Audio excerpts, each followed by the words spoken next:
I made a cartoon for Nickelodeon, and I was so excited for everyone to see my cartoon. But what kind of cartoon can a YouTuber make to impress an industry giant? I always had a passion for cartoons. In fact, when I was very young, when I was a kid, I decided that I was gonna make something that everyone would see and everyone would love. And it wasn't about being rich or famous, it was about just getting my ideas in front of other people. So I was watching some old cartoons that I used to watch as a kid, and I decided to search how do I make my own cartoon. And I came across this contest by Nickelodeon. The Nickelodeon Content Accelerator program. I couldn't resist the opportunity. This here can change my life. I read up on the contest rules and I noticed that the deadline is in 10 days. Time is of the essence. I haven't tackled such a big project like this since my book, Boy Awesome and the Snotpocalypse, but more on that later. I have stories in my head and I've drawn characters here and there, but I haven't fleshed out full ideas to pitch to somebody, not in a while. It's all a little overwhelming, but I needed to get started. I looked at the contest rules and it required a slideshow. With only 7 slides?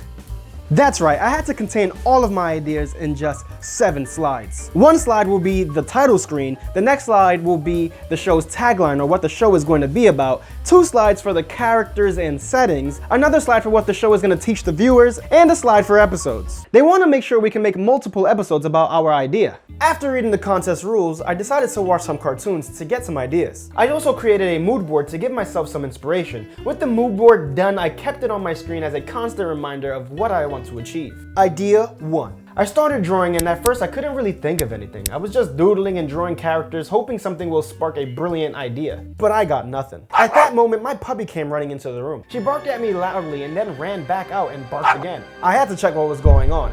I turned on my superpowers and grabbed my sword. I followed my dog downstairs and I checked the whole house and I couldn't find anything. Well, I decided to not check the creepy basement. So I had to come back to work. But she came running in again, barking. But I still didn't understand. And that's when I got my first idea.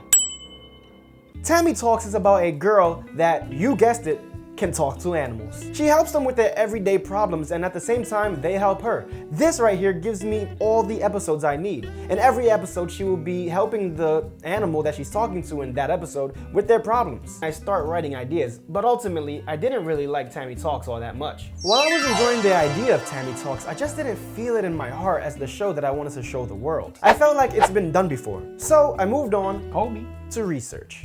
I began to do some research and I found this video right here.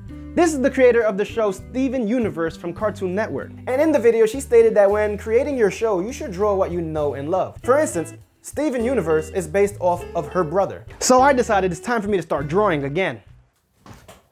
Idea number 2. I drew one of my favorite people in the world, my niece. My niece and I always hung out, and we would always play dumb games, play dress up, and even have tea parties. Anything I had to do to make her smile, and she always made me smile, so I had to draw. I drew her with her long ponytail and her favorite yellow hoodie that she always wore. And while I was drawing, I wasn't really thinking about a story. I was just thinking about a fun, cool drawing I can draw for my niece. I ended up drawing this right here. And this drawing gave me an idea. My character is going to be a scientist, and she's gonna use her scientific mind to make all these amazing things to get more friends because she doesn't have any friends. Because of this, she oftentimes creates something that malfunctions or goes wrong, and she has to fix it and save the day before any chaotic things happen. Now, for the story.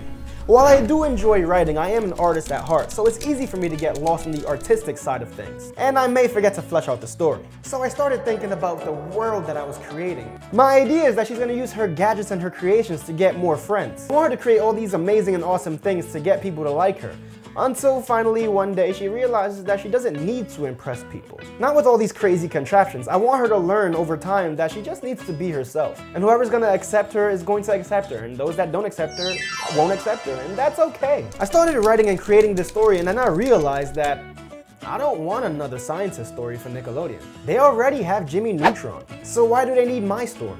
So I switched gears. My story is not gonna be about the scientist or Jimmy Neutron. My story is gonna be about the sidekick, like Carl and Sheen. While I still want my character to be creative and smart, I don't want her to be the scientist. So now in my show, the main character, Jade, comes up with the ideas for the gadgets. And then she has her only friend, Erwin, create them. He is the scientist and he is the smartest person in the entire world. So now I have the main character and the story, so I need a catchy title. Now, when I'm working on my titles, I like to think about funny puns. For example, in my book, Boy Awesome and the Snotpocalypse, where I obviously changed the word apocalypse to snotpocalypse because the zombie virus is now a cold or flu. This book is about an awesome superhero with only one power, the power of being awesome.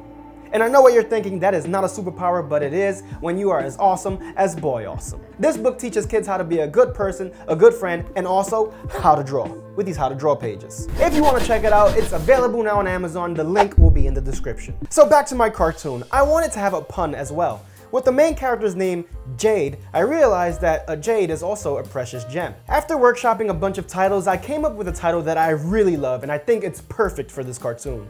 It's called Jade's Gems. Her gems are her ideas. She calls her ideas her gems, and all of her ideas are used to become popular. She keeps them in a big spiral notebook with a sticker on top that reads, Jade's Gems.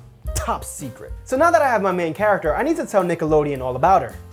Jade, the protagonist, weird, determined, creative, and extremely clever. But she's the type of girl that would take the television apart because the sound didn't work before realizing that it was on mute all along. She's the new girl in town and therefore she doesn't have friends, and she may come off as a weirdo. She always wears her favorite sweater with the ears on the hood, even on the hottest summer days. She sets out to be the most popular girl in town, but the cool kids don't accept her and don't accept her quest for popularity. Jade comes up with these convoluted, crazy plans and wild stunts to become popular. But even though these plans seem to always backfire and fail, she never gives up because her main goal is to find friends for her very best friend, Erwin. Erwin is Jade's very best friend and her only friend. He is constantly being made fun of because of his advanced intellect, and they always call him a nerd. But he's not bothered by it. He's always polite and kind. He is also very creative and is the mastermind behind all of Jade's impossible ideas. Now we have the main character and her amazing sidekick, Erwin.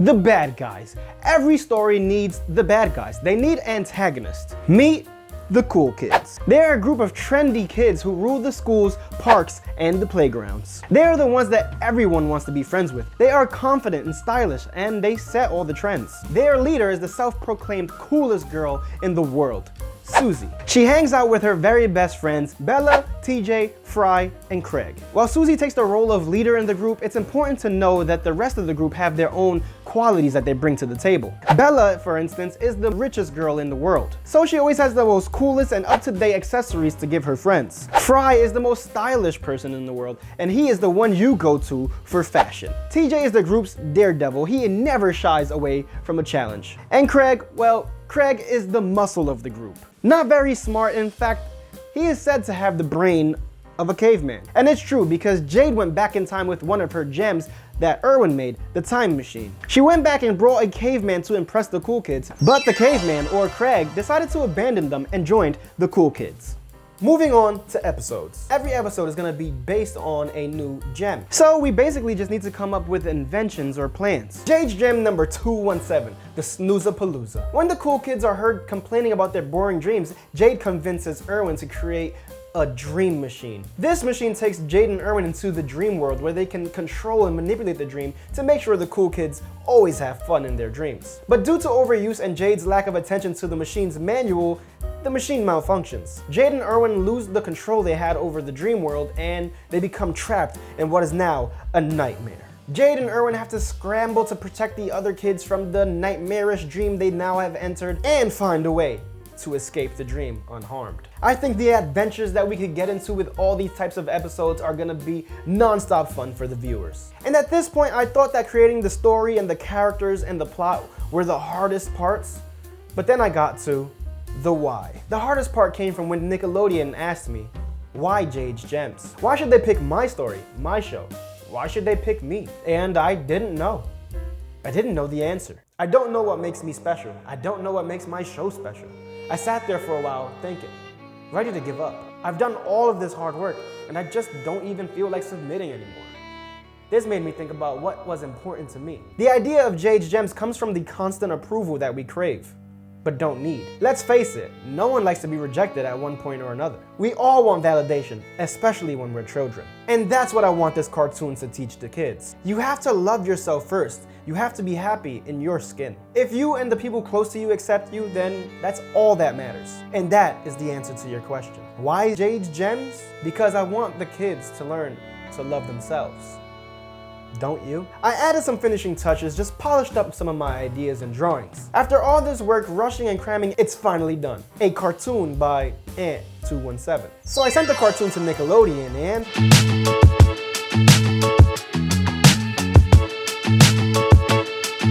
they said, no. I guess I'll send it to Cartoon Network. And I want you to know that sometimes you're gonna get rejected, and that's okay. As long as you keep pushing and striving for what it is that you want, and you don't give up. And if you like this sort of thing, you can watch this video right here. And remember, even though some people might tell you no, you're awesome. I think. Thanks for watching.